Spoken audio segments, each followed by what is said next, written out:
Bonjour et bienvenue au podcast Sam parle avec Samuel Bouchard, une présentation de Production Sommet. Cette semaine, je parle avec Jason Marmon, qui est propriétaire de CellTab, une entreprise qui offre le service de réparation de cellulaires, tablettes et ordinateurs, mais aussi propriétaire de Virtuose, un centre de divertissement en réalité virtuelle qui a ouvert à Edmundston en mai 2025. Jason nous explique que sans sa femme, il ne serait jamais devenu entrepreneur. Il nous explique aussi comment son entreprise est passée de survivre à prospérer jusqu'à avoir un chiffre d'affaires d'un demi-million annuellement. Il explique aussi comment il a fondé le premier centre de divertissement en réalité virtuelle dans l'Est du Canada. Des entreprises comme Virtuose, il n'y en a pas. Dans l'Est du Canada, il n'y en a pas nulle part autour. C'est vraiment une innovation. C'est vraiment complètement nouveau. Vous allez voir, c'est une discussion qui est profonde, fluide, vraiment intéressante. J'ai beaucoup apprécié mon échange avec Jason. J'aime beaucoup sa mentalité. On a aussi parlé de comment, la famille, tout ça. Moi, c'est un sujet que j'adore. Comme vous savez peut-être, j'ai un enfant, un petit garçon de 19 mois. Puis, c'est donc un sujet que je trouve extrêmement intéressant. Comment concilier entrepreneuriat et famille. J'en mets un petit peu d'emphase, encore une fois, sur les commanditaires de la saison. Gauvin Déco Design. Vous pouvez voir leur logo juste là. C'est grâce à eux autres si on a un si beau décor. Je les remercie grandement. C'est Amélie Nadeau qui a fait la conception de ce décor-là, donc je la remercie énormément. Et le Centre des Arts, évidemment. Le Centre des Arts d'Edmundston, c'est là où je me trouve présentement. Je suis sur le stage de leur salle de spectacle. C'est un plaisir pour moi d'être ici. Je suis vraiment reconnaissant encore une fois. Si vous voulez avoir plus d'informations sur le Centre des Arts d'Edmundston, le lien est en description. Le lien est aussi en description pour le site web de Gauvin Déco Design. Merci beaucoup encore aux commanditaires. Et merci à vous d'écouter. Merci d'être là à chaque 2 semaines. J'apprécie énormément. J'ai beaucoup de bons commentaires en passant, beaucoup d'encouragement. Je suis extrêmement reconnaissant. Vous ne pouvez pas savoir comment. Merci encore. Bonne écoute. Le podcast incontournable sur l'entrepreneuriat régional avec Samuel Bouchard. Voici le podcast Sam parle. Donc, Jason a commencé un bac à l'université en majeure sciences politiques puis une mineure littérature. Il est devenu papa à temps plein. Donc, il s'est rendu sur le marché du travail. Il a commencé chez Boise à Saint-Jacques au service à la clientèle. Puis, il s'est rendu compte que tous les projets informatiques arrivaient vers lui. Il est devenu, par défaut, le gars de l'informatique. Fait qu'il est allé aux études en 2007. Il a fait un retour. Il a fait une formation générale en informatique. Ensuite de ça, le programme lui a offert de créditer ses derniers cours pour qu'il enseigne aux nouveaux étudiants. Il a fait ça pendant 2 ans, fait qu'il a enseigné là pendant 2 ans. Ensuite de ça, il est allé au gouvernement en informatique. Ils lui ont dit « Hey, tu pourras former les prochains employés. Puis en attendant, commence sur le calling center. » Fait qu'il a attendu, il a continué de travailler là-dedans, puis ça n'a jamais venu. Fait qu'ils l'ont transféré à Edmundston. Là, on est dans les années 2011 à 2013. Encore une fois, pour le gouvernement en informatique. Mais à cause de certaines frictions, il a décidé de lâcher ce travail-là. Puis il a commencé à travailler sur CellTab. Donc, il a lancé CellTab, qui est une entreprise qui offre un service de réparation de cellulaires, des tablettes et des ordinateurs. En mai 2025, il n'y a vraiment pas si longtemps, il a aussi fondé le centre de divertissement de réalité virtuelle Virtuose. Allô, Jason? Salut. Comment ça va? Ça va bien. Merci beaucoup d'être là. Merci à toi.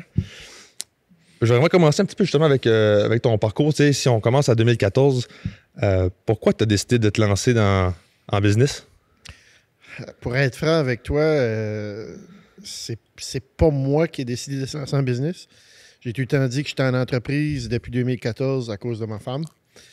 Parce que j'avais pas le guts. Je me voyais pas entrepreneur. Donc, ce qui est arrivé, c'est qu'à un moment donné, je suis arrivé à la maison, puis ma conjointe, elle avait toute l'information pour me lancer en entreprise. Encore là, Qu'est-ce que tu veux dire, elle avait toute l'information? Elle avait été chez CBDC, elle avait tout le plan d'affaires, elle était toute enlignée, elle savait où elle allait avec ça. Elle voyait déjà la vision de CellTab avant même que moi je réalise qu'il y avait quelque chose. Avant même de t'en parler, elle a fait les recherches? Alors, Julie, qu'est-ce qui est arrivé, c'est qu'on en parlait chez nous qu'il y avait peut-être une possibilité dans quelque chose comme ça, mais je me voyais tellement, mais tellement pas entrepreneur. Puis le problème, c'est que aussitôt que tu entends le mot entrepreneur, ça devient stressant. Parce que tu dis, OK, comment est-ce que ça fonctionne? Est-ce que je vais, moi, pouvoir gérer une entreprise? Est-ce que mon entreprise va gérer de l'argent pour me donner un salaire? Puis, est-ce que je vais pouvoir vivre, ainsi de suite? L'incertitude. L'incertitude, c'est incroyable. Incroyable en affaires. Pour moi, ça a été quelque chose d'incroyable. Mais, comme je dis, elle voyait déjà que l'entreprise allait performer parce qu'il y avait une demande. Premièrement, il n'y avait pas rien comme ça dans la région. Fait que de fil en aiguille, notre conversation, pour moi, c'était encore dans le background. Elle a fait un pas d'avant. Elle a été chercher exactement tout ce qu'on avait besoin pour commencer, si tu veux, à planifier une entreprise. Encore là, je n'étais pas certain. Par rapport à tout ce que ça demande pour te lancer en entreprise, je lisais les questions qu'ils demandaient, la panique prenait, je disais non, moi je ne suis pas capable de faire ça. Donc, à un moment donné, c'est elle qui a passé des heures et des heures et des heures et des heures sur l'ordinateur à monter un plan d'affaires, à me poser des questions. Moi, je faisais certaines recherches, j'apportais les recherches, mais... Puis, pourquoi elle continuait de faire des recherches si toi, tu étais encore indécis? Parce qu'elle, elle voyait. Elle, dans sa tête, ça fonctionnait. Ah ouais, elle a fait le bet que toi, t'allais embarquer finalement. Elle a dit, je vais tout faire ça, puis finalement, je vais le convaincre. Ouais. Honnêtement, comme faudrait. Ça serait une bonne question à lui poser. C'est quoi qu'elle voyait. Ouais. Mais je te dis, elle n'a jamais eu de doute par rapport à CellTab, tandis que moi, je les avais. Mais j'avais pas nécessairement le doute de est-ce que je peux faire le travail, mais plutôt est-ce que je suis entrepreneur. Est-ce que moi, c'était plus ce côté-là. Elle a un bac en administration, elle a travaillé en affaires là-dedans pendant longtemps. Les chiffres, ça ne lui faisait pas peur. Monter un plan d'affaires ne lui faisait pas peur. Donc, elle avait tout ça, elle, comme bagage pour travailler là-dedans. Fait qu'elle a littéralement monté mon plan d'affaires avec mes idées folles, puis mes chiffres, puis mes recherches, ainsi de suite. Puis c'est tout ça qui a commencé. J'ai été rencontrer la CBDC. Puis lorsque j'ai rencontré la CBDC, la première chose qu'ils m'ont dit, ils ont fait OK, oui, ça va marcher, il n'y en a pas. Parce que des réparateurs de cellulaires, dans les temps, quand je parlais de mon projet, les gens me regardaient avec un œil de travers en disant écoute, là, je suis pas certain. Là. Ah oui, parce que les gens, encore à ce moment-là, pour ça, c'est 2014, 2013, 2014, ça commençait encore un peu à être vraiment populaire, les cellulaires. C'était là, mais c'était pas comme aujourd'hui. On avait encore beaucoup des flip phones, des téléphones intelligents. On n'en voyait pas autant. Là, à cette heure, je veux dire, si tu vois quelqu'un qui n'a pas de téléphone cellulaire, on dirait que c'est plus ça qui est bizarre que quand quelqu'un n'avait pas dans le temps. Ouais. Donc, les gens croyaient, mais plus ou moins au projet, là. Ça fait que. Là, tu parles de ton entourage? Ouais. Tu sais, parce qu'encore là, mon entourage, la plupart, on va pas de cellulaire, on va pas de tablette, on va pas. Ouais.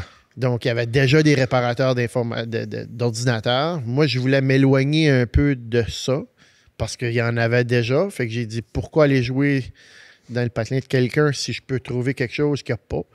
Fait que c'est là qu'on a lancé, si tu veux, CellTab. Puis, tu sais, le nom le dit, c'est cellulaire, tablette. Là. Les ordinateurs, j'étais même pas supposé de toucher à ça. Là. Ah, c'est ça que ça veut dire, CellTab? Ouais. On cherchait un nom, puis à un moment donné, on est arrivé chez mes beaux-parents. Mon beau-père m'a regardé, il a dit ton nom, c'est CellTab, tu veux vivre avec ça. Okay. Pas dur à convaincre. Pas dur à convaincre. Donc, l'entreprise, c'était vraiment basé sur cellulaire, tablette, seulement. Donc, tu me disais qu'au début, dans le fond, tu étais tout seul, évidemment. C'est un service que tu faisais par toi-même. Puis, dans les dernières années, tu me disais avoir fait un chiffre d'affaires de près de autour de demi-million annuellement. Comment tu t'es rendu là? À bûcher. À bûcher, mais avec plein d'erreurs. C'est niaiseux, hein? Mais c'est les erreurs qui m'ont apporté là. Puis, des bonnes. Des bonnes qui coûtent, là. Exemple, tu prends un contrat pour quelqu'un où ce qui t'apporte 5 téléphones cellulaires, mais tu en scrapes 3 sur 5. parce que les méthodes de travail ne sont pas là, parce que tu n'as pas vraiment de ligne directive pour, si tu veux, t'enligner ou vraiment... Ça demeure un emploi excessivement difficile. Puis c'est pas juste on enlève une vis puis on remet d'autres choses. Souvent, telle chose à un endroit. Puis c'est tout ça. C'est là où je me suis dit, si je veux être bon en affaires, ça veut dire qu'il faut que j'étudie. Il faut que je fasse des recherches constamment. Puis l'Internet devient mon meilleur ami pratiquement 24 sur 24. Mm-hmm. Donc, le départ a été difficile les premières années parce que je me croyais meilleur que le système. Mais le système me rattrapait assez vite. Fait que tu pensais qu'avec les compétences que tu avais déjà, tu allais pouvoir subvenir aux besoins de la clientèle facilement? Puis c'était pas le cas. C'était pas le cas. La technologie avance tellement rapidement que tu peux pas juste dire, bon, ben... Je peux réparer, je peux faire quelque chose avec ça, apporte-moi ça. Parce que les compétences que tu avais, mettons, en 2014 sont peut-être moins à jour en 2025. Beaucoup. Ouais, ça change vite, c'est ça? Oui, ça change. Plus que peut-être dans d'autres domaines comme, je sais pas, la construction d'une maison, tu sais, où du bois, ça reste du bois. Là, je dis pas qu'il n'y a pas d'avancée en construction, mais pas. La technologie, ça va très, très vite, là. C'est excessivement vite. Donc, quelqu'un qui n'aime pas, si tu veux, apprendre, ou quelqu'un qui n'aime pas faire des recherches, quelqu'un qui ne veut pas lire, ça va être l'enfer. Ça va passer par là. Le système va te dépasser ou le standard va te dépasser. Exact. Donc, tout le temps que je mets pas dans les réparations, c'est du temps que les gens ne voient pas nécessairement, mais qu'il faut que je me garde à date. Donc, les premières années, c'est ça qui a été difficile. Je me croyais Ticoc, je croyais que je connaissais tout, que j'étais bon, j'étais beau. Puis c'est là où j'ai frappé un mur malgré tout parce que j'étais plus à date. Puis c'est là où j'ai changé complètement la vision de l'entreprise pour dire, OK, regarde, on ne sera pas juste un réparateur de téléphone cellulaire, on va devenir vraiment une entreprise avec un nom qui veut dire quelque chose.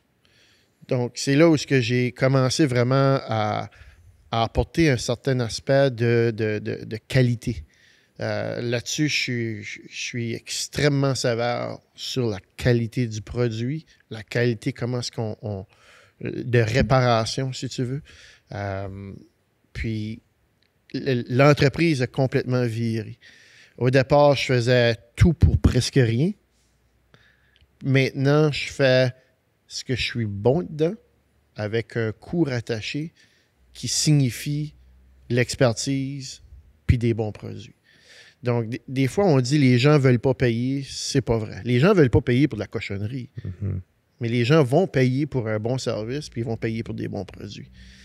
Puis lorsque j'ai tourné la page à ce niveau-là, j'ai perdu des clients. Je suis d'accord. Mais j'ai gagné d'autres types de gens, mais j'ai gagné une réputation. C'est ça qui a fait virer la business de bord. Donc, tu as pris la décision concrète de dire, OK, à partir d'aujourd'hui, on fait de la qualité, puis on augmente le standard de la qualité, puis on va augmenter le prix en conséquence. Oui.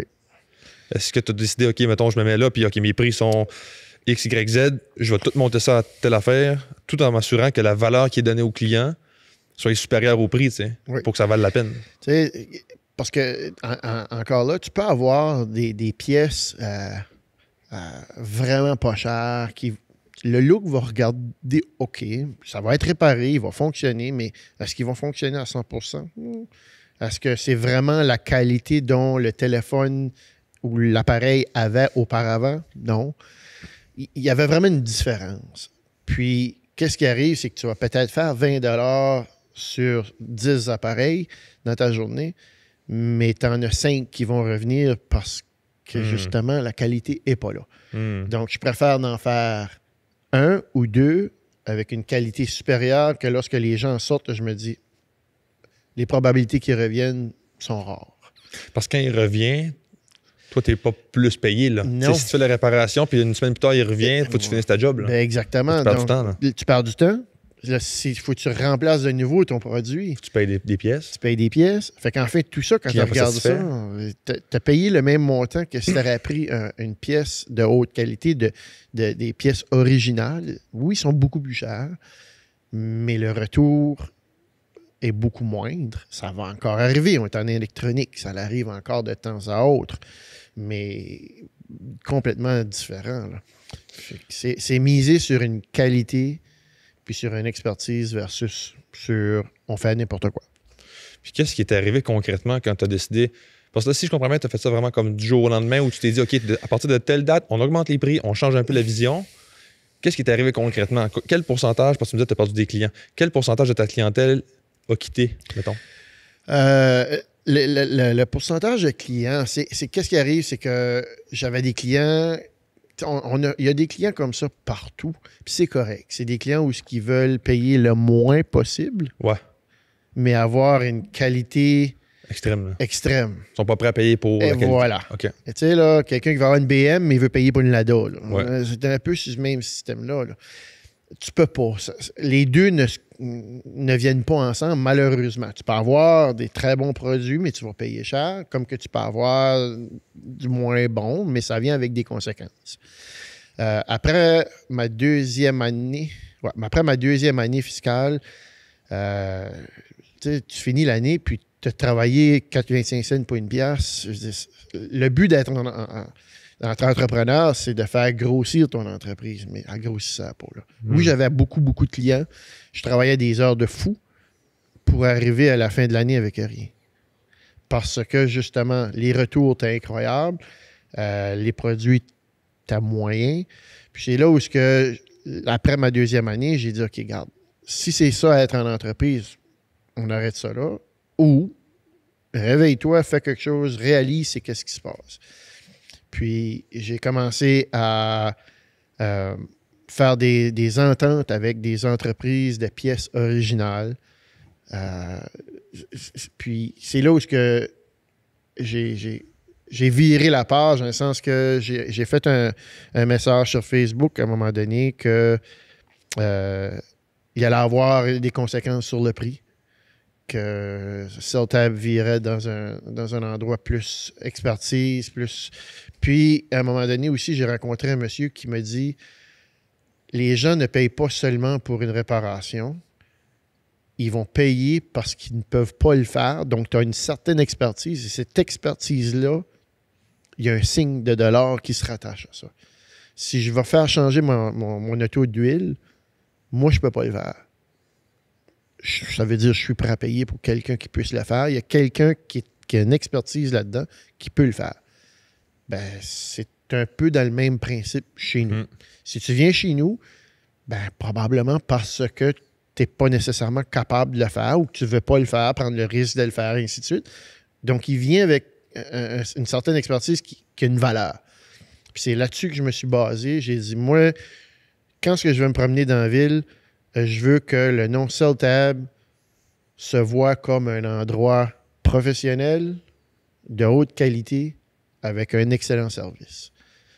Puis c'est là-dessus que je me suis endetté. Puis l'entreprise a complètement flippé de bord. Ah ouais, hein? Ouais. C'est à partir de là que tu as vu une croissance. Oui, c'est à partir de là que j'ai vu une croissance. Puis c'est à partir de là que j'ai dit, sais-tu quoi, les prix, c'est pas nécessairement tout le temps ça le problème. Fait que les gens sont corrects de payer. Ils sont prêts à payer. Ouais. Si tu leur offres quelque chose, évidemment. Si tu leur offres rien, mais tu charges en plus, là, à un moment donné, tu cherches le trouble. Mais si tu offres quelque chose pour la valeur du prix que tu leur demandes, en général, ils comprennent. Ça l'arrive encore aujourd'hui, parce qu'il y a des gens qui vont dire non, sorry, c'est trop cher. Je contrôle pas ça. Fait que, désolé, on va passer à autre chose, aller ailleurs. Si vous ne pouvez pas revenir, on est tout le temps là. Mais j'ai appris à dire non. Non, ouais. Puis j'ai appris à dire je vaux ça. Des fois, ça paraît un peu prétentieux. Oui, exactement. Ouais, exactement. Mais je me dis, après toutes ces années-là, je dois connaître quelque chose qui vaut quelque chose. Parce que présentement, il n'y en a pas encore d'autres. Il y en a d'autres qui ont essayé. Puis ça n'a pas fonctionné. Donc là, je me dis, ça veut dire, à un moment donné, j'ai quelque chose qui vaut quelque chose. Fait que c'est là-dessus que je mise beaucoup. Puis il y a un autre point que je vois souvent sur Internet quand j'étudie un peu ce phénomène-là de monter le prix puis de monter la qualité, c'est que la qualité de ta clientèle aussi va changer. C'est-à-dire que quand tu te ramasses avec 90% de ta clientèle qui est prête à mettre le prix, cette clientèle-là est plus facile à travailler avec. Elle s'attend de la qualité, mais elle est collaborative. Ouais. Tandis que quelqu'un qui n'est pas prêt à payer, il va chialer sur tous les petits détails, il va dire ben là, ça, tu l'as fait. Est-ce que ça, tu as remarqué ça aussi? Oui, puis c'est souvent, donne-moi un rabais. Donne-moi un rabais. OK. Tu OK. sais, là, ça vaut pas ça, là, donne-moi un rabais. Moi, là-dessus, encore là, c'est que dire non, c'est pas un défaut. Puis dire non, puis que le client s'en aille, c'est pas ça qui va te faire fermer. Je te dis pas, il y a des façons de le faire, mais je veux dire, les gens qui vont venir puis qui vont me demander quelque chose, puis je vais dire, je suis désolé, je peux pas. C'est pas comme ça que ça fonctionne. La valeur, c'est ça. Puis qu'ils s'en aillent puis j'ai perdu cette vente-là, je me dis, c'est correct parce que je vais gagner d'autres choses à la fin de ça. Ça veut dire que les gens vont se promener puis ils vont dire, écoute, là, les prix t'es ça, puis je trouve que c'est cher, mais ce que je m'aperçois, c'est les gens de la ville de Minnesota et les environs qui font le travail pour moi. Oui, c'est cher, mais c'est quoi? J'y ai été, puis je suis satisfait, puis je vais y retourner. Puis... Donc, j'ai même plus cette bataille-là. Puis demander des fameux rabais, ben ça devient de plus en plus populaire. Puis ma réponse, elle est toujours simple dans une façon humoristique, mais je demande tout le temps aux gens, vous me demandez de vous offrir un rabais. Lorsque vous allez au Canadian Tire, lorsque vous allez au IGA, lorsque vous allez au Superstore, est-ce que vous demandez un rabais à la caisse? Non. Donc, vous ne demandez pas dans des multis, mais vous allez demander dans les petites entreprises qui arrivent à peine à survivre. Puis souvent, les gens sont comme « Oh, j'avais pas vu ça comme ça. Mm-hmm. » Fait que de fil en aiguille, je m'aperçois que les demandes de rabais sont un peu moins. Ah ouais, OK. Puis, mais... Ouais. Fait que si je comprends bien, le fait d'avoir augmenté le tarif, d'avoir augmenté la qualité, ça t'a apporté une qualité de clientèle, ça t'a apporté un bouche à oreille, c'est-à-dire que la clientèle va faire ton marketing pour toi. Oui. Des meilleurs revenus. Oui. Donc une meilleure marge, j'imagine aussi, parce que tu fais un peu moins de clients, un peu moins de contrats, un peu moins de réparation, mais tu as plus de revenus pareil. Exactement. Ça a même apporté d'autres services. Parce que, à force d'offrir un certain service de qualité, encore là, pourquoi, j'ai aucune idée, mais les fameux ordinateurs ont revenu me trouver sans que moi j'aille les chercher. Okay. Malheureusement, dans la ville, il y a beaucoup de petites entreprises qui ont fermé, qui faisaient la réparation d'ordinateurs. Puis, il y avait une certaine demande. Donc, ça a commencé avec des gens qui venaient... Tu fais ça des ordinateurs aussi? Ben, regarde, je vais te dépanner. Puis oui, je vais le faire. Ça l'a pris là, vite là, que tout d'un coup, les ordinateurs étaient devenus une demande excessive dans cette table. Mais tout départ, les 2 premières années, les ordinateurs, j'en faisais presque plus. J'étais tanné de ça. Je voulais avoir une autre chose. Mais ça l'a encore une fois, comme partout dans ma vie, ça l'a revenu me chercher. Puis... j'ai commencé avec les ordinateurs de nouveau, mais encore là, avec un certain barème de service et d'expertise. Mais là, à cette heure, aujourd'hui, je te dirais que c'est rendu pratiquement 50-50 entre... Ah ouais? Ouais. Cellulaire, tablette puis ordinateur. Ouais. OK. Ouais. Peux-tu m'expliquer comment c'est possible de faire à peu près 1 demi-million par année? Parce que je me dis, une réparation de cellulaire, ça ne doit pas coûter 1000$, là. Non. T'sais. Fait qu'il faut t'en faire ces cellulaires, là. Fait que qu'est-ce qui fait que tu travailles jour et nuit ou c'est quoi ton modèle qui fait en sorte que tu peux avoir un bon revenu? Parce que là, tu avais 1 ou 2 employés maximum dans toutes ces années-là, mais ça varie beaucoup, tu me disais. Ouais. Pour le côté des employés, ça a été... Ça, je comprends tellement d'entrepreneurs dans la région, c'est extrêmement difficile. Dans mon cas, Les employés que j'avais, soit qu'ils ont décidé de rester en dehors après leurs études, parce que j'avais des très bons employés l'été, puis là, ils partaient aux études, puis on avait peut-être une possibilité de les garder, mais ils ont décidé de rester à l'extérieur. C'est parfait comme ça, c'est une décision qu'ils ont prise, puis je peux vivre avec ça. Mais aussi le fait d'avoir des employés à temps plein, tu train, tu mets du temps, de l'argent, de l'effort, pour ensuite te les faire voler par des grandes entreprises. Parce que évidemment, ils ont la possibilité de payer plus, d'offrir plus à ces employés-là. Puis quand je me mets à la place de ces employés-là, je comprends. Mais les petites entreprises comme moi, pour avoir des techniciens informatiques ou peu importe, c'est excessivement difficile. C'est beaucoup d'efforts pour que tu sais que dans quelques mois, années, tu vas te le faire prendre pareil, là. Fait que j'ai décidé de carrément juste arrêter ça là, puis être moi seul comme technicien, ce qui apporte malheureusement beaucoup d'heures. Mhm. Ça a malheureusement un impact aussi sur la famille. Mhm. Mais ça... Parce que tu as 4 enfants. J'ai 4 enfants. Mhm. Mais ça, c'est une discussion que on a quand même régulièrement, moi et ma conjointe. Puis, je suis chanceux parce qu'elle aussi, elle est en affaires, puis elle comprend. C'est jamais tout le temps toute rose, mais je veux dire, elle comprend, puis elle se met souvent à ma place, puis ça me permet de faire les heures que j'ai besoin de faire. Une semaine de 40 heures, honnêtement, je me souviens pas la dernière fois que j'ai fait ça, là. Mais ça vient avec l'entrepreneuriat. Mm-hmm. Si tu aimes ce que tu fais, les heures, ça a peu d'importance. Mm-hmm. Mais ça, c'est le côté d'employé. Pour le côté de dire du chiffre d'affaires, c'est que j'ai tellement rajouté certains services que, tu sais, la vente d'ordinateurs, j'ai réussi à m'associer avec une entreprise qui se spécialise dans les ordinateurs reconditionnés. Encore là, la qualité, elle est excessive, mais les gens sauvent beaucoup. Puis ils apprécient beaucoup ça parce qu'ils peuvent avoir un ordinateur de haute gamme qui paraît super bien à 35-40% du prix de détail s'il l'achèterait flambant neuf, là. Ça a apporté un gros chiffre d'affaires dans mon entreprise parce qu'on en vend beaucoup. Les gens sont très réceptifs par rapport à ça. Fait qu'on vend beaucoup d'ordinateurs. Puis les réparations. Je vais averager dans les cellulaires, je te dirais une quinzaine, 10 à 15 cellulaires par jour.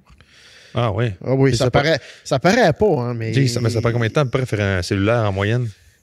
Je te dirais en moyenne 30-45 minutes par cellulaire. Il y en a qui vont prendre 15 minutes. Il y en a d'autres qui vont t'en prendre 1h30. Mais ça joue là-dedans, là. Ça, c'est sans compter les tablettes, que tu as à peu près 3-4 tablettes par jour, et les ordinateurs, que tu as 10-15 ordinateurs par jour.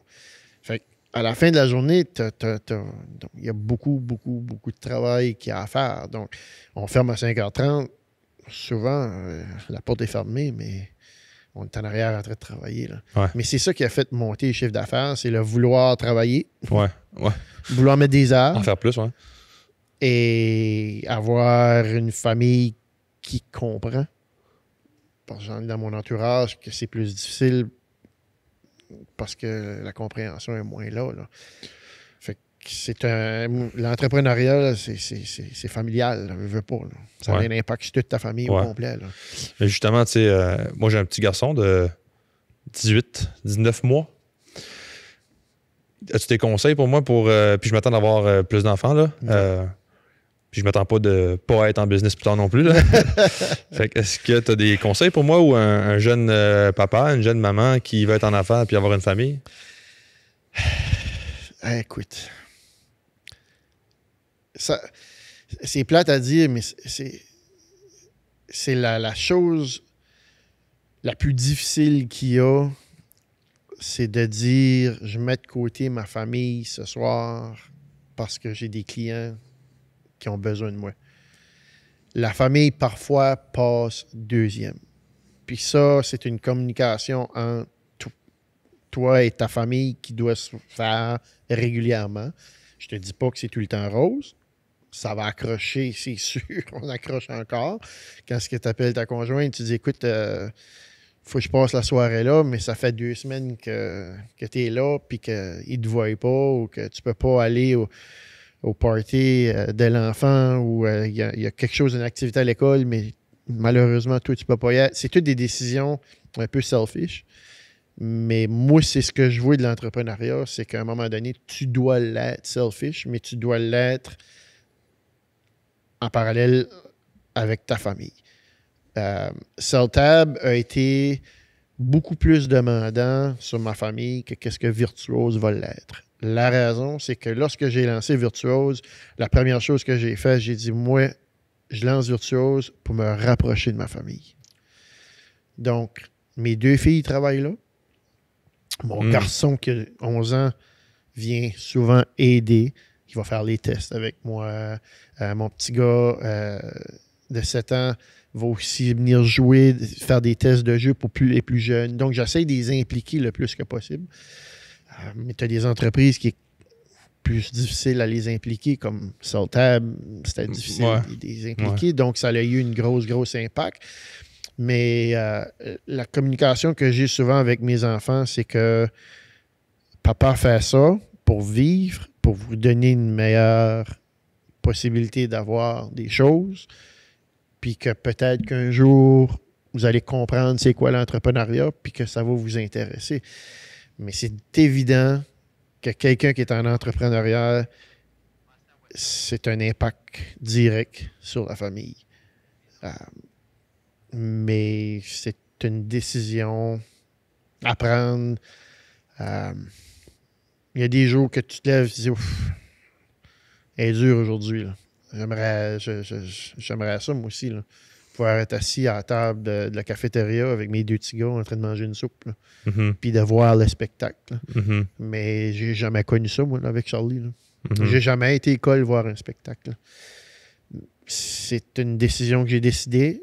J'ai prise, que lui comprend. C'est surprenant qu'un enfant de 11 ans comprenne tout ça, mais qui comprend. On essaie de faire des choses à côté pour reprendre le temps, mais c'est sûr et certain, pour moi, mon plus gros impact, ça a été ça. C'est que papa n'est pas là comme que maman peut l'être. As-tu déjà considéré tout lâcher les entreprises pour... Plusieurs fois.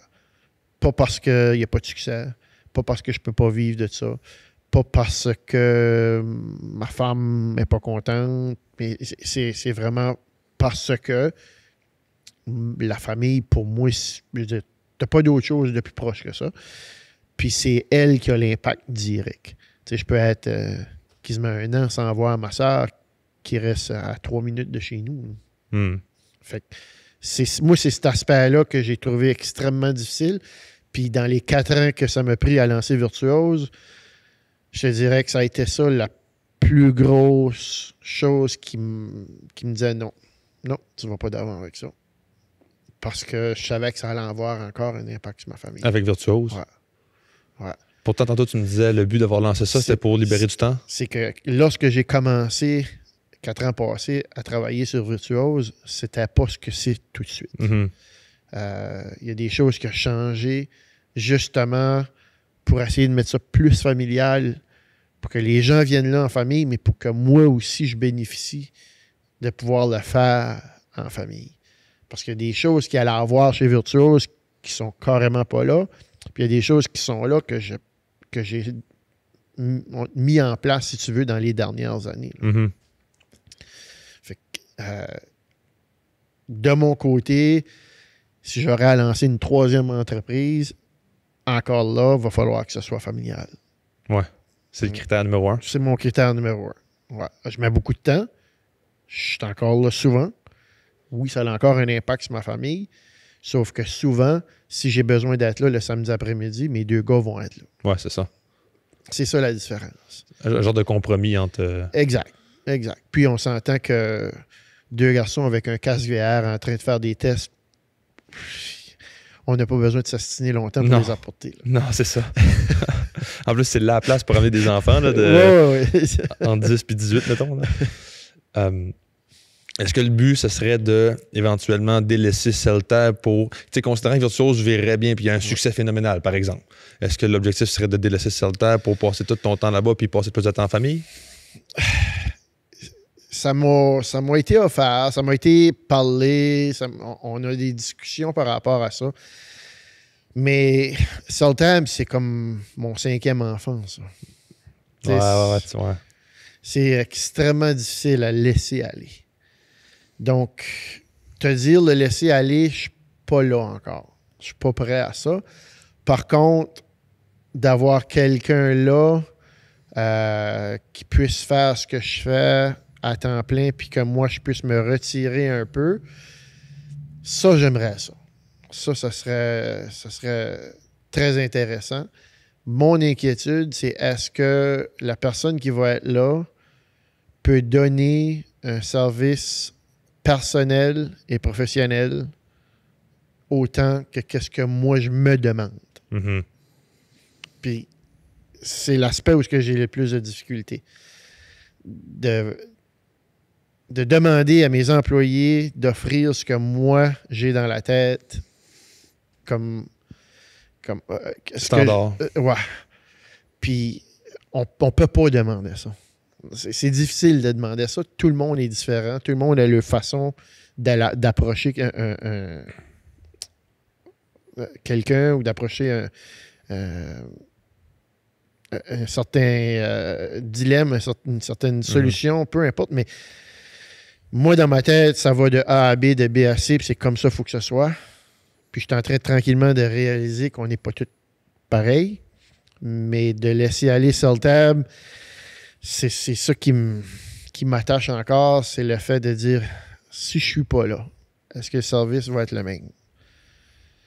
Est-ce que je vais pouvoir me promener dans la ville puis entendre encore CellTab a un bon service, a un bon produit, j'ai aimé aller là. C'est le fun d'entendre, là. Quand tu rencontres des gens puis qui te reconnaissent pas par ton nom, ils te reconnaissent par ton entreprise, puis qu'ils vont t'expliquer encore c'était quoi le problème, puis qu'ils vont avoir aimé que tu les as aidés. Puis pour moi, ça fait mon petit cerise sur le gâteau. Là. Ouais. Mais si je délaisse CellTab, est-ce que ça va continuer? Donc là, c'est faire confiance à quelqu'un. J'ai un peu de difficulté avec ça. C'est... comment dirais un acte de délégation. C'est un terme, ça, de déléguer, là? Ouais. C'est le... Comment je dirais ça? C'est la... Parce qu'on peut déléguer plusieurs tâches. On peut déléguer l'administration, on peut déléguer la comptabilité. Ça, c'est plutôt simple à déléguer parce que c'est des choses qui se font machinalement. Mais ça, je pense que c'est la tâche à déléguer le plus difficile ou la responsabilité la plus difficile parce que c'est pratiquement toute la responsabilité de l'entreprise. Fait que ça te prend une perle rare. Là. Oui. Puis les perles rares, faut que tu puisses bien les entourer financièrement. Ouais. Mais lorsque tu as une perle rare comme ça, souvent, ils viennent te la voler, ta perle rare. Là. Ouais. Là, ça fait qu'il faut que tu aies quelqu'un qui ait une appartenance incroyable à ton entreprise. À l'entreprise. Mais qu'est-ce que tu penses de l'idée de... J'en parlais avec Joey Landry à saison 1, dernier épisode, puis lui, c'est un peu ce qu'il a fait. Là. Il disait, mon partner, c'est un employé qui se démarquait, puis je lui ai offert des parts assez tôt pour le garder. Lui, il disait des golden handcuffs. Là. Ouais. Est-ce que tu as considéré cette option-là? Le dernier employé que j'avais, oui. OK. Ouais. Je lui avais offert de pouvoir prendre CellTab puis de continuer avec ça, qu'il y avait des possibilités d'avoir probablement des parts dans l'entreprise, que même peut-être je lui lèguerais tranquillement l'entreprise parce que je voyais Virtuose s'en venir. Donc, je savais que je mettrais du temps là. Tout était beau, tout était correct. Mais encore là, le signe de pièce à la fin de la semaine, l'entreprise qui ont venu chercher, c'est avec ça qu'ils l'ont gagné. Là. Oui, quelqu'un peut avoir une appartenance, mais les gens, malheureusement, la vie est tellement difficile que c'est le signe de pièce qui parle à la fin de tout ça. Fait que c'est puis une petite entreprise comme nous, ça fait ça difficile. Là. Un technicien informatique sur certains endroits vont être payés 40, 45 $ de l'heure. Pour une petite entreprise, Pas évident. je suis même pas payé à ce montant-là. Ouais, c'est ça. Fait que c'est ça qui fait qu'il est difficile. Tu trouves quelqu'un qui est, comme tu dis, c'est une perle rare, mais les perles rares Ils sont rares. sont très rares. Ouais, Très, ouais. très, très rares. Là. Parlons de virtuose un peu. Oui. Vous posez la question que peut-être plusieurs se posent. C'est quoi? C'était une idée de fou. c'est littéralement ça. Virtuose, c'est tout ce qui a rapport à la nouvelle technologie, à ce qui s'en vient, ben, en tout cas, dans ma tête, à ce qui s'en vient. La fameuse réalité virtuelle, dont 4 ans passés, on entendait plus ou moins parler. Et puis que maintenant, avec l'intelligence artificielle, tout se rattache ensemble, puis que, selon moi, la réalité virtuelle, dans les 10 prochaines années, va probablement être la méthode pour faire trainer quelqu'un dans leur poste, montrer qu'est-ce qui est ta manufacture sans même te déplacer, faire des pratiques de chirurgie, faire des pratiques de démontage de moteurs, sans même avoir un moteur, Ouais. sans même avoir un corps. On est rendu là. Puis je crois que la réalité virtuelle va aider beaucoup, beaucoup, beaucoup sur cet aspect-là. Et aussi dans le divertissement, parce qu'il y a une façon dans la réalité virtuelle de t'apporter tellement ailleurs et te changer les idées complètement versus jouer à un PlayStation, à regarder la télé où tu as plus ou moins d'interaction. Puis, j'ai fait un peu comme que j'ai fait avec CellTab, dans le sens que j'aime mieux être en avant de la vague que d'essayer de suivre la vague. Mm-hmm. Donc, avant qu'un projet comme ça se mette en marche dans la région, ou même dans les Maritimes, ou dans l'Est du Québec, où je cherche partout, j'ai voulu être le premier. J'ai dit, tant qu'à prendre la chance, je crois dans le projet, je crois dans le produit, ben je vais me lancer le premier. C'est quand même un risque parce que si la vague vient pas, si la vague vient pas, c'est là où bien du monde vont te dire « je t'avais dit ». Puis si la vague vient, il y a bien du monde qui vont te dire « ah, je t'avais dit ». Ah, OK. Ça, c'est quelque chose qu'on s'aperçoit assez vite aussi. Quand tu parles d'un certain projet, il y a beaucoup de gens qui vont dire « ah, pas certain ». Mais ces mêmes personnes-là vont dire « je t'avais dit que c'était bon ». Ah ouais, OK. Ça, faut que tu prennes et tu laisses, là. Mais moi, je croyais dans ce projet-là. Assez que j'ai mis 4 ans à partir de cette entreprise-là. Mm-hmm. Beaucoup de recherches, beaucoup d'appels, incroyable. Le problème, par contre, c'est que il n'y en a pas de ce type de divertissement-là. C'est pas comme si que tu vas aller dans les villes et que tu as un bowling alley. Là. Ouais. Il y en a partout des bowling alley. Ouais. Donc, c'est facile de prendre le téléphone et dire « Hey, comment est-ce que tu fonctionnes pour faire fonctionner? Comment ça va, toi? Comment, financièrement, Ouais. C'est quoi tes trucs? C'est quoi tes trucs? » Ouais. Je fais ça comment, moi? J'appelle qui, là? Il n'y en a pas comme ça. ChatGPT? ChatGPT, ouais. Fait que ça a été ça. J'avais une idée qui manquait quelque chose dans la ville pour divertir les gens. Je voulais pas d'arcade. Tech-Noir est là. Tech-Noir va bien. Tech-Noir, c'est une super de belle place. Tu sais, t'as Aunties qui a pour les enfants. Ils ont des super de bonnes idées. Ça va super bien. Donc, je voulais pas aller là. Je voulais pas briser ce qu'il y avait déjà. Mm-hmm. Je voulais apporter d'autres choses. Mm-hmm. Puis je voulais apporter quelque chose qu'il n'y avait pas ici, mais qu'il n'y avait pas ailleurs. Donc, l'idée de Virtuose, en principe, c'est que en 2021, j'ai commencé à regarder les stock market comme tout le monde, j'ai bien des gens autour de moi font. Là. Ouais. Puis j'ai essayé de m'intéresser au stock market. Autant que peut-être que je peux être bon en informatique, autant que je suis pourri dans les stock market. Je ne comprends pas. Je ne peux pas le comprendre. J'ai essayé à multitude. Il y a des gens qui ont essayé de m'expliquer. Des YouTube, j'en ai regardé. Ça ne me va pas. Au travers de ça, par contre, j'ai tombé sur un blog informatique de quelqu'un dans l'Ouest canadien qui parlait de la réalité virtuelle. Puis, de fil en aiguille à mes recherches de réalité virtuelle, j'ai comme pogné un goût de ça, puis des question marks pas mal. C'est quoi? Qu'est-ce qu'on peut faire avec ça? Puis j'ai lu là-dessus. Incroyable. Ça me fascinait. Donc, ça venait chercher le petit geek en moi. Mm-hmm. Puis en même temps, ben, ça me faisait découvrir d'autres choses. De la monotonie de la journée. Je regardais une vidéo sur YouTube en faisant mes réparations. Ça me parlait dans le background. Mais après quelques mois d'avoir tout regardé à ça, c'est là que je me suis aperçu. J'ai dit, OK, wow, attends un peu, là.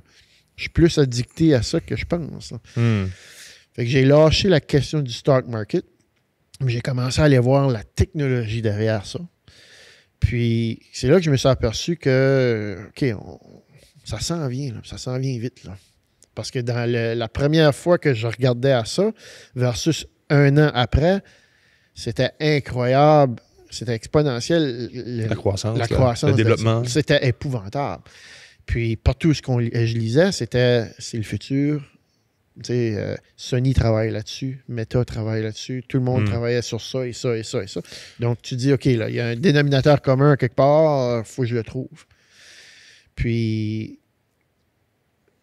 de là qui est venue l'idée de peut-être travailler avec la réalité virtuelle pour ouvrir quelque chose.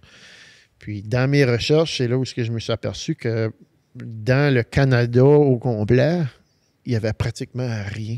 Au tout départ, que j'ai commencé mes recherches avec Virtuose, il y avait à Calgary qu'il y avait quelque chose qui faisait un peu de sens, que là, aujourd'hui, c'est super beau, là, les autres. Là. Mais autre que ça, il n'y avait rien.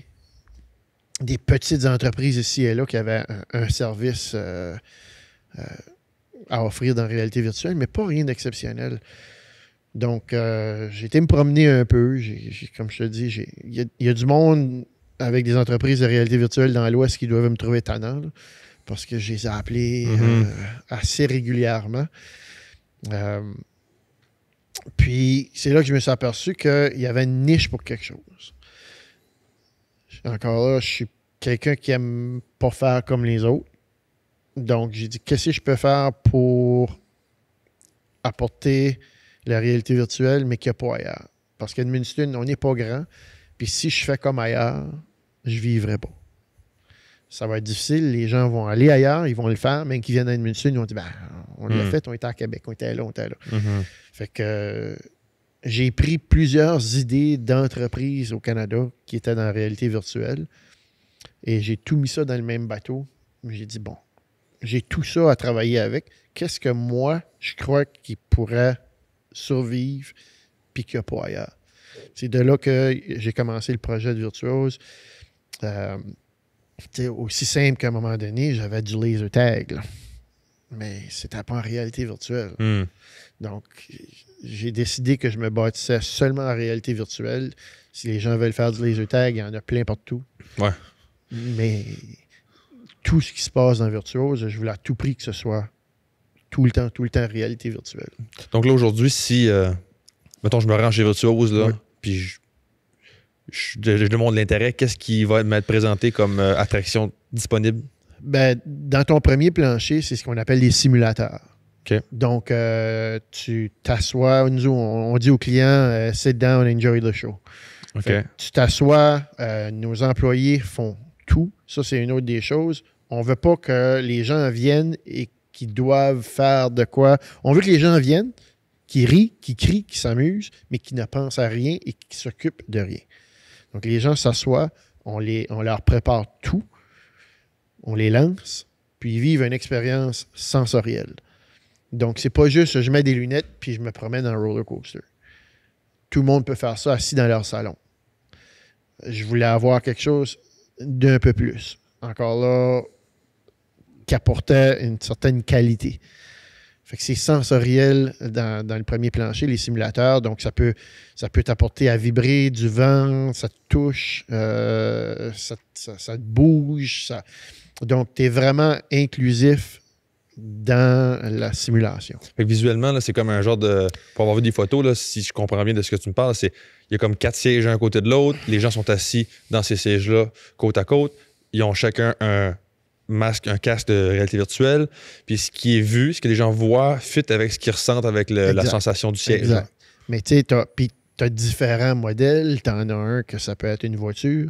Okay. Il y en a d'autres que c'est un 360 qui te fait virer complètement à l'envers. Okay. Fait que c'est pas juste ce que j'ai dit, là. Qu'est-ce que j'ai décrit, c'en est un. C'est ça. Okay, mais ça reste que c'est une sensation. C'est une expérience que tu vas vivre. C'est pas je vais peser sur des pitons, puis tiens, ma game est finie, puis je m'en vais. Ouais, c'est ça, OK. Je voulais pas le stress du fait que les gens allent là, il faut qu'ils gagnent. Il faut que je batte le record. Je voulais enlever ça. Je comprends. Je veux enlever le fait que les gens viennent là pour compétitionner, c'est pas ça. Moi, je voulais tu viens vivre une expérience, tu viens te changer les idées et tu décroches. Familial. Mm-hmm. Donc, si vous venez, l'enfant de 7 ans et la personne de 80 ans vont avoir autant de plaisir un que l'autre. Ah oui? Ouais. Puis, au départ, on pensait que ça allait être des gens de 25 ans et moins qui allaient venir. Ouais. Ben, c'est 75% de ma clientèle est en haut de 25 ans. OK. Ah ouais, hein? Ouais. Intéressant. Ouais. Donc, le premier plancher, c'est ça. C'est les simulateurs. Au deuxième plancher, tu as ce qu'on appelle des pods, des cubicules, où ce que les gens peuvent louer un endroit et jouer des jeux en réalité virtuelle, ce qu'on appelle statique. Donc, tu ne te déplaces pas nécessairement à l'intérieur de ton endroit. Si tu te déplaces, c'est avec ton contrôleur dans tes mains. Oui, parce qu'il y a des murs, là. Exact. Il y a des murs. Tu ne pourrais pas frapper le des mur. Des fois, de temps en temps, on va entendre « Aïe, aïe! Ouais, mais ça, c'est des gens qui se déplacent un peu trop, mais c'est correct, ça fait partie de la... Parce que j'imagine quand tu joues à ça, tu as envie de te déplacer. Là, instinctivement, tu veux avancer, j'imagine? Ouais, écoute, tu as certains jeux qui vont te faire des sursauts, puis tu vas dire « OK, non, il faut que je recule, il s'en vient vers moi. » là. Fait que c'est tellement réalistique que t'as un zombie qui s'en vient à toi. T'es comme oh, puis là tu recules, tu te frappes dans le mur, mais c'est jamais un impact incroyable. Non, là. C'est sécuritaire. Ouais. Fait que t'as le côté statique où ce que les gens peuvent jouer quand même ensemble. On peut mettre 6 personnes qui vont jouer chacun leur jeu sans se parler, sans se voir. Mais on peut aussi prendre 6 personnes et les mettre ensemble. Dans le même jeu. Puis ils peuvent faire un escape room. Ils peuvent faire une guerre de zombies à crier et à hurler, mais ils sont statiques. Donc, dans les jeux, tu vas te déplacer avec tes contrôleurs. Donc, je voulais avoir ça parce que c'est pas tout le monde qui est à l'aise, justement, avec la réalité virtuelle. Fait que je trouve que c'est une bonne porte d'entrée. Si tu veux vivre des sensations incroyables, faire des jeux avec des amis, seul, c'est plus facile parce que tu ne bouges pas. Là où ce que j'ai apporté d'autres choses, c'est que j'ai une grande salle de 1500 pieds carrés, où ce que là, c'est le contraire. Là, c'est des jeux virtuels mobiles. Donc, tu as les lunettes de réalité virtuelle dans la face, mais tu te promènes partout dans la salle. Donc, si je fais un pas dans la vraie vie, ça fait un pas dans la vraie vie, dans les jeux. J'imagine les murs dans la salle fit avec les murs dans la... Exactement. Ouais. Donc, le frappage de mur, ainsi de suite, encore là, ça va être s'il y a une vitre, puis même si tu dis aux gens, tu ne peux pas passer au travers de la vitre pour jouer. Les gens, des fois, ils vont oublier, ils vont s'essayer, puis là, ils se frappent la main après le mur, ils disent « Ah oui, c'est vrai. » Dit que ils se sont blessés. Non, c'est plus la rigolade que d'autres choses. Hein. Mais sur ce côté-là, c'est que tu bouges constamment. Puis souvent, on va leur donner une pause après 30 minutes parce que les gens sont trempés en âge. Ils ont chaud, ils ont besoin de l'eau, parce que ça devient très demandant. Là. La première chose que je me suis dit quand ça a été là, quand je suis devenu au courant que ça existait, là, quand j'ai vu ça pour la première fois sur Internet, je me suis dit, je me demande si... J'étais un peu étonné qu'il y ait une demande pour ça à Edmundston. Je me disais, est-ce que la population est suffisante? Comment toi, tu as fait pour t'assurer qu'il y avait une demande pour ça? Ouais. Écoute, ça vient avec le fait d'un certain pourcentage que je me suis basé pour le tourisme. OK. Puis le tourisme, là, c'est pas seulement de dire, bon, ben l'été, les gens passent puis ils vont arrêter de jouer. Là. Pour moi, du tourisme, ça peut être, il y a un tournoi de hockey au Centre Jean d'Aigle la fin de semaine, il y a 20 quelques équipes. Ces jeunes-là vont où? Ils font quoi? T'sais, nous autres, on va aller, mon petit gars joue au hockey, on va aller par exemple à Moncton. Ouais. Ben, s'ils jouent une partie le matin puis ils ne rejouent pas de la journée, on fait quoi avec ces enfants-là? On les laisse dans l'hôtel. On va se faire kicker out. Ça sera pas long. Ouais. Ça demeure des enfants. Ouais, là, ça bouge. Il faut que ça ait de l'interaction. Il faut que ça crie. Donc, il faut leur trouver quelque chose à faire. Ouais. Qu'est-ce qu'on fait à Edmundston? Il manquait... il y avait un certain aspect qui manquait. Donc, je me suis basé sur ces choses-là, ces activités-là. Je trouvais que c'était important à essayer d'aller acquérir. Puis, une autre chose qu'on oublie souvent, les entreprises. De plus en plus, les entreprises veulent faire du team building. Mm-hmm. Les entreprises veulent essayer de rapprocher leurs employés pour justement que le travail se fasse. Il y a une cohésion qui se fasse. L'esprit d'équipe. Oui, exactement. Ouais. On va où? Donc, on est déjà commencé que les entreprises viennent chez Virtuose, puis tu vois les employés travailler ensemble ou même contre. Ouais. Ils vont se défouler, puis quand ils s'en aillent, tout le monde est heureux, tout le monde est de bonne humeur, tout le monde a eu du plaisir, puis ils partent. Puis j'ai déjà des employeurs qui m'ont approché pour me dire, regarde, on y retourne, on n'attend pas un an, on va y retourner. Mes employés étaient super contents, ils en parlent encore. Donc, c'était ça Nice. Fait que je me suis fié beaucoup sur entreprises touristiques. Puis le fait que même si on n'est pas une grande place, on est quand même tout près de les portes du Québec, les portes du Maine. Il n'y a rien comme que j'ai, mais rien dans les maritimes au complet. Donc, ça arrive encore très souvent. Il y a des gens de Moncton qui ont venu, qui ont parti, ils ont monté ici, ils ont venu jouer, puis là, ils ont décollé. On va décoller, nous autres, on va monter à Québec. On va aller faire quelque chose à Québec. Mm-hmm. Ben, pourquoi que les autres ne puissent pas venir? Ben ouais. Puis c'est ce qu'on s'aperçoit tout de suite. On s'aperçoit qu'il y a des gens, Rivière-du-Loup, Saint-Pascal, on a eu de Montmagny, j'en ai eu. Nice. Ils descendent, ils viennent jouer, puis ils repartent déstressés. Nice. Fait que, non, Edmundston n'est pas gros, mais Edmundston est un bel endroit pour aller chercher tout le monde parce qu'on est une porte d'entrée de partout. Puis on a quand même une bonne réputation à Edmundston pour accueillir les gens. Mm-hmm. Tu parles avec les gens, les touristes, là, puis ils viennent ici à Edmundston, puis c'est excessivement rare que je vais avoir des mauvais commentaires. Les gens sont extrêmement contents d'arrêter à Edmundston. Mm-hmm. Mais il faut avoir quelque chose pour les arrêter. Ouais. On ne peut pas juste les arrêter mettre du gaz. Là. Non. Il faut les garder ici. Là. Donc, si on peut les garder ici avec des attractions, c'est bon pour tout le monde. C'est bon les restaurants, c'est bon les hôtels, c'est bon.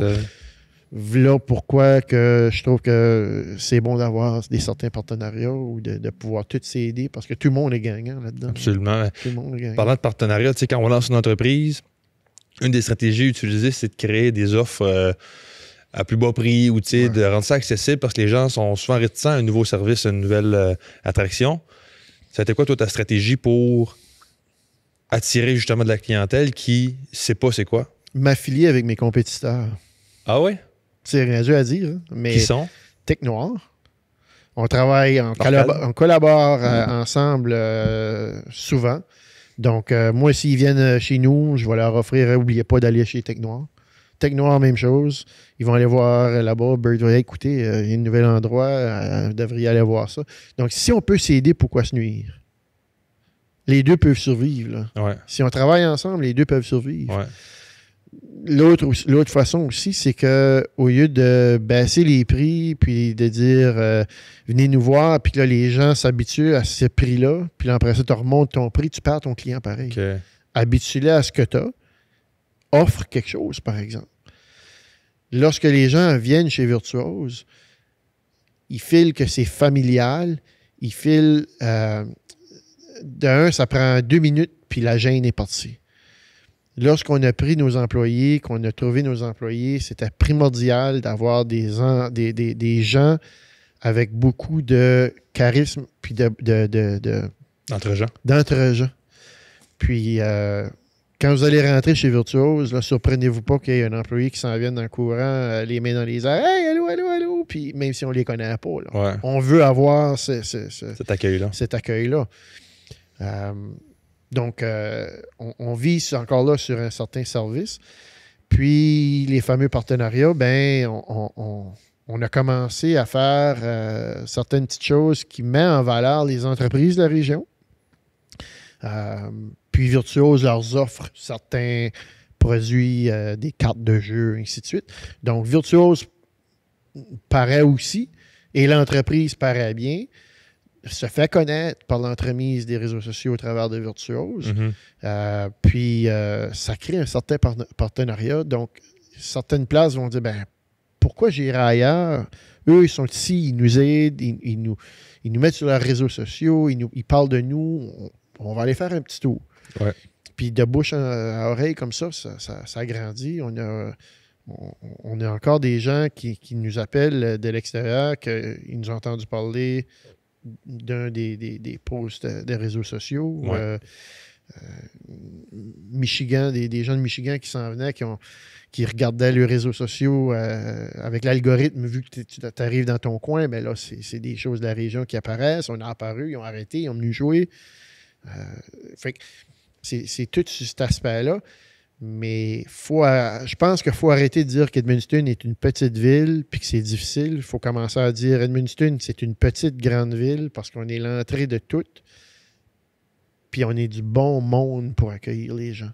Je pense qu'on a une belle personnalité ici pour accueillir les gens. C'est plutôt rare que tu vas entendre dire j'étais là puis je me suis fait bourrasser. Mm-hmm. Les gens en général apprécient beaucoup, beaucoup, beaucoup la région d'Edmundston. Donc, dans ma tête, à moi, ça n'a jamais vraiment été problématique qu'on ouvre quelque chose du genre à Edmundston. C'était plutôt pourquoi pas? Mm-hmm. Pourquoi pas? Mm-hmm.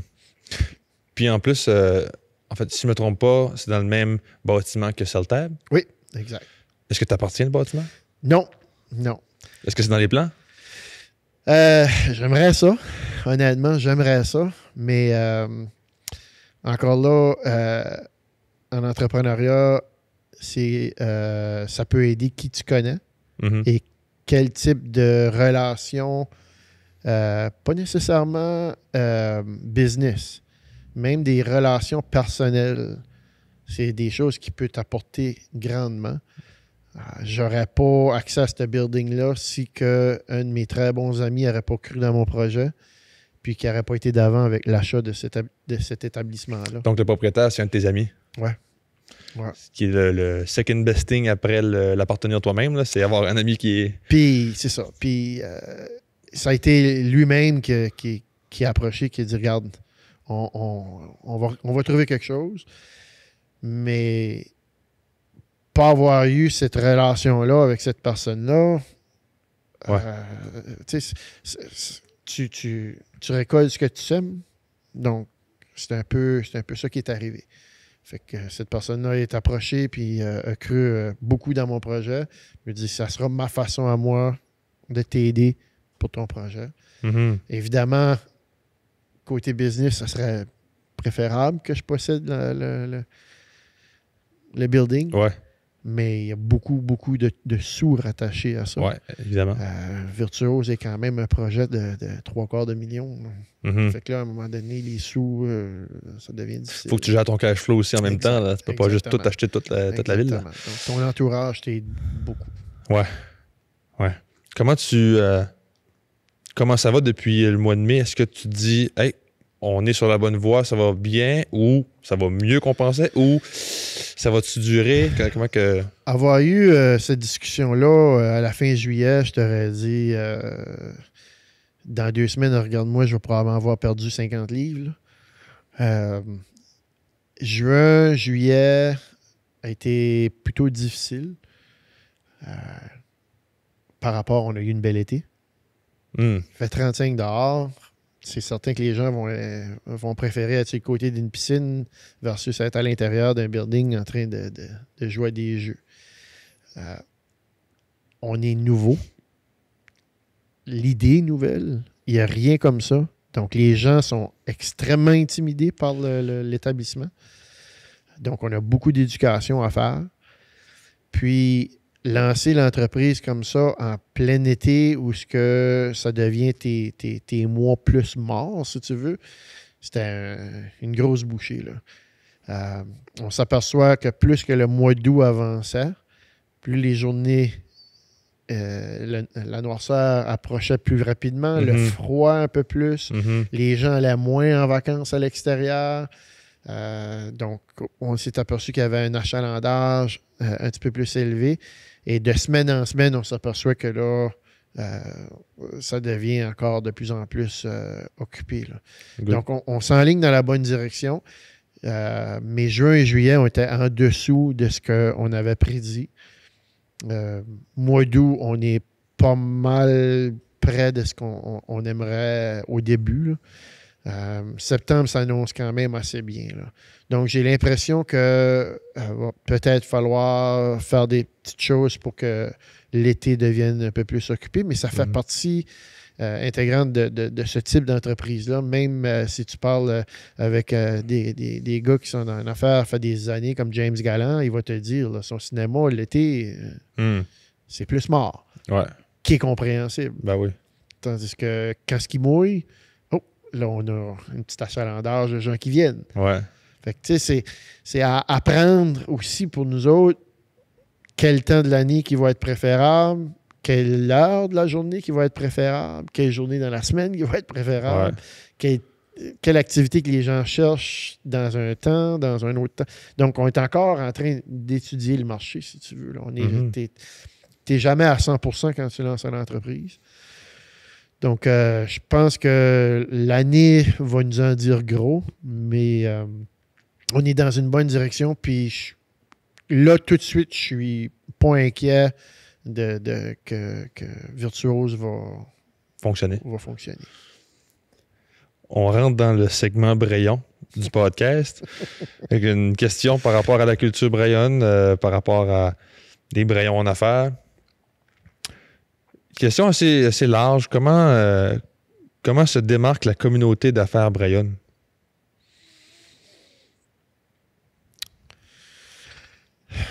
Je pense qu'on est sous-estimé. Oh! Honnêtement, là, je pense qu'on est sous-estimé. Par qui? Par la population générale. Ce que je veux dire par là, c'est que je vais aller dans un endroit ici en ville, on a 2 beaux magasins de sport. Je vais aller dans les magasins de sport, je vais être accueilli avec un grand sourire, je vais être pris soin, pareil comme un docteur. Ils prennent soin de leurs clients. Puis je prends les magasins de sport, ça peut être autre chose. Mais je vais aller à l'extérieur, dans une grande ville, je vais rentrer dans un magasin de sport, c'est froid. Tu es un numéro avec une carte de crédit qui veut acheter quelque chose. Dans la région d'Edmundston, tu rentres à quelque part, tu n'as pas juste une carte de crédit. Tu es quelqu'un parce qu'ils vont te rencontrer à quelque part à un moment donné, puis ils ne veulent pas perdre la face. Puis ça devient imprégné dans nous autres de donner des touches personnelles au service à la clientèle, je pense. Puis je trouve qu'il manque cet aspect-là que les gens, on dirait que c'est pris pour acquis. Les gens vont aller à l'extérieur puis vont dire « J'étais là, j'ai acheté ça, ainsi de suite, puis j'ai sauvé 20$. » OK? Mais ton magasin ici, dans la région, là, ton 20$, là, tu l'as-tu eu avec un sourire ou ils te l'ont donné puis va-t'en? Pour moi, ça a une valeur incroyable. Ouais. Puis je trouve qu'Edmundston et environ, tu sais, tu as parlé de Joey tantôt. Je dare n'importe qui de rentrer dans cet endroit-là puis pas trouver quelqu'un qui va te lâcher une joke ou te faire rire. Ou... C'est un peu ça qu'on ne met pas assez en valeur. On a du bon monde en entrepreneuriat, puis les gens sont vraiment, vraiment smart. Vraiment smart. Puis, j'ai tellement de monde qui m'ont donné des conseils, juste des heads-up ou des petits coups de pied dans le derrière ou une claque dans le dos ou, qui sont en affaires, puis que moi, je n'ai jamais demandé. Ça l'est venu par eux autres mêmes, de cœur, de te donner un petit point de vue ou un petit coup de main ou ainsi de suite. Que, encore là, c'est dur à voir dans les grandes villes. Puis il faudrait trouver une façon de mettre en valeur cette qualité-là d'Edmundston. Que les gens qui viennent à Edmundston ne sont pas qu'un numéro et qu'une carte de crédit. Qui sont importants quand ils rentrent dans les magasins. Excusez. Quand ils rentrent dans les magasins qui ont une valeur autre qu'un signe de pièce. Puis moi, personnellement, je le vois. On va dans des restaurants, tu vas quelque part. C'est très rare, très, très rare que je peux affirmer que j'ai pas eu un bon service. Tandis qu'ailleurs, plus souvent. Plus souvent, ouais. Plus souvent. Ouais. Je pense que, je partage ton point de vue à 100%. Justement, quand tu fais la comparaison dans les différentes chaînes dans les plus grandes villes, ouais, t'as tout dit. Je suis 100% d'accord, honnêtement. J'ai des questions à rafale. Oui. Fait que là, tu réponds par oui ou non seulement. OK. T'as pas le droit d'élaborer, mais je vais te donner la chance de le faire après. L'industrie de la technologie est sous-développée à Edmundston. Vrai. Ça vaut la peine d'avoir plusieurs enfants, même si ça coûte cher, puis même en 2025. Très vrai. Sans les étudiants, les entreprises de la région auraient de la difficulté à opérer. Faux. Oh, intéressant. Oh, nice. OK, je vais commencer avec ça. C'est intéressant. C'est bon, ça. Comment ça, c'est faux? Parce que, oui, les étudiants sont là, mais personnellement, je ne vois pas que ce sont les étudiants qui font les plus de dépenses. C'est pas eux. Dans ce sens-là, OK. Moi, je le voyais dans le sens des employés. OK, ouais. Dans les employés, peut-être. OK, mais continue sur ton idée. Mais ouais, moi, je le voyais plus sur le côté de clientèle. Clientèle, économie. Là. Ils sont aux études. Une boîte de macaroni au fromage, c'est cher. Fait qu'ils vérifient le scène, ils watchent tout ça. Donc, en général, c'est pas cette population-là qui va faire le plus gros de dépenses. On parle pas de bière, là. Ouais. Mais c'est pas eux qui vont faire les plus grosses dépenses.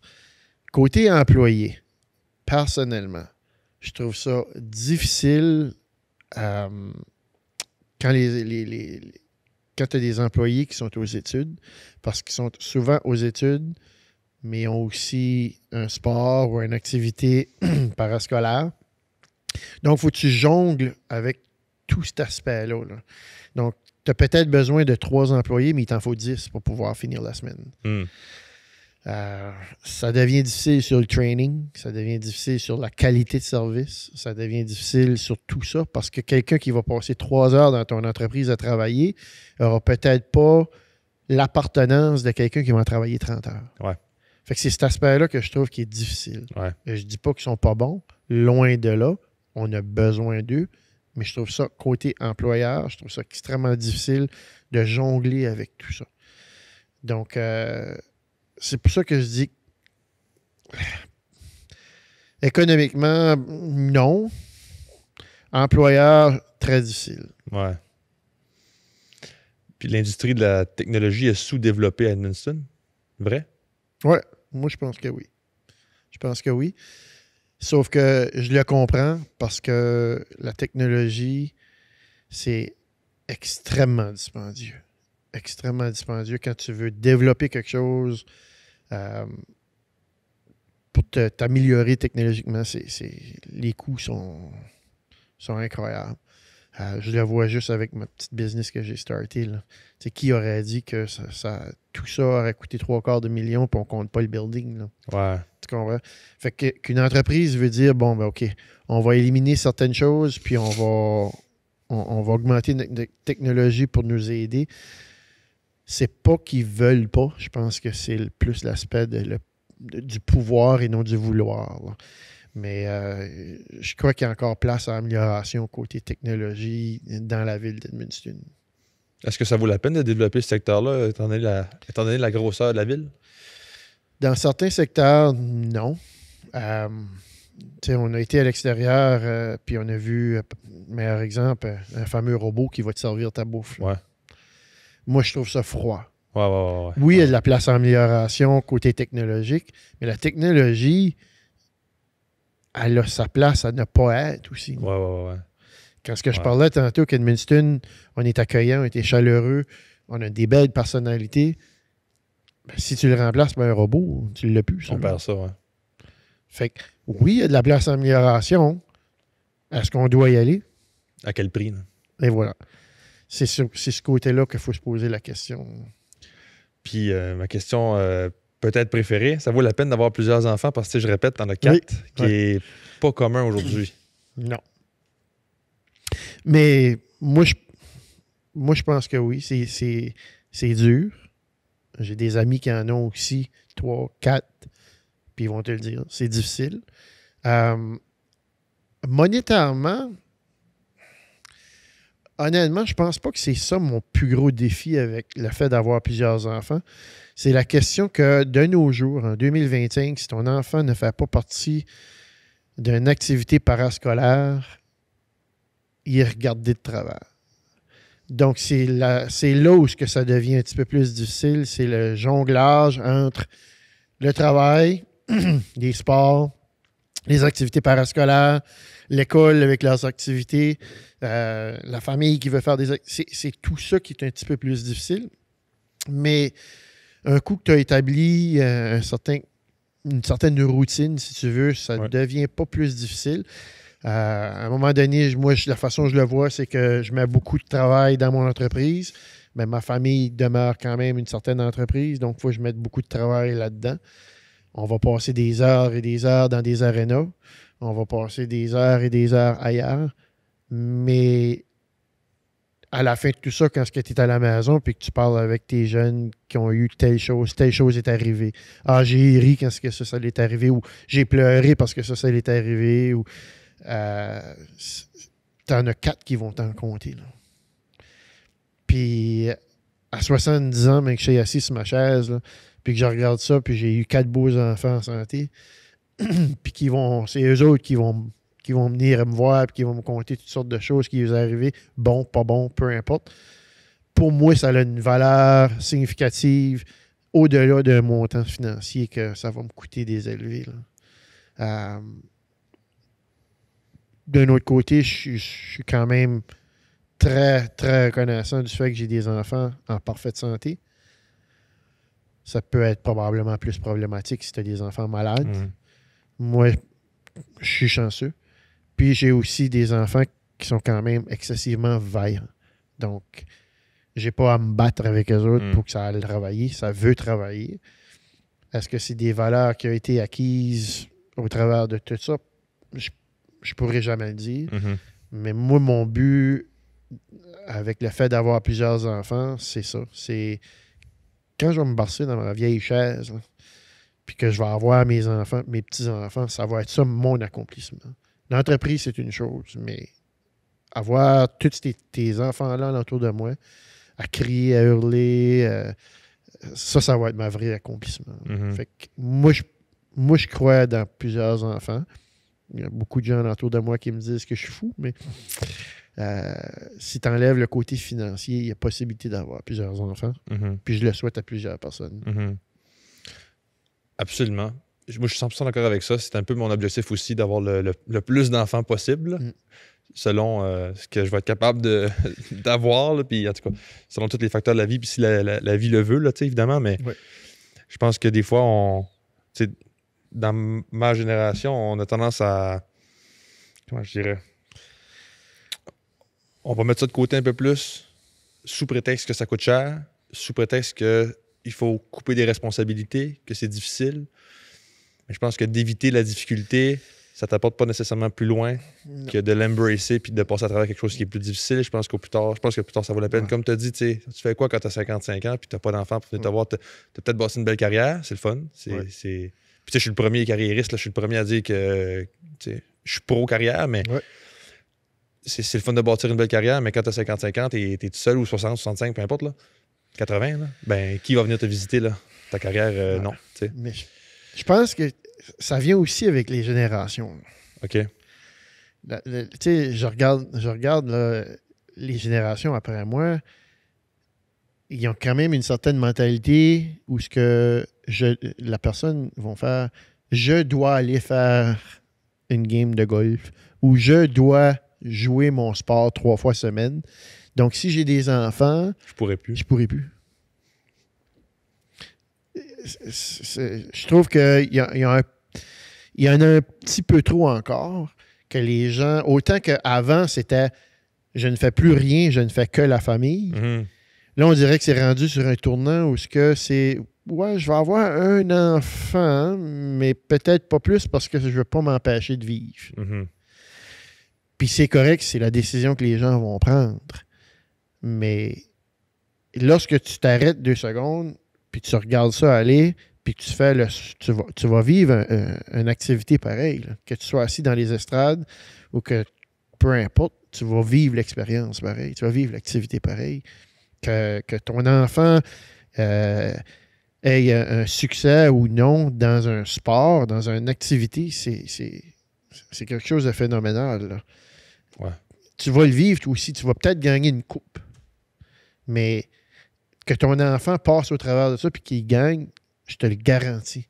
Tu vas être pas mal plus heureux de voir que c'est ton jeune, le succès ou le non-succès de ton jeune, que quand c'est toi qui le fais. Mm.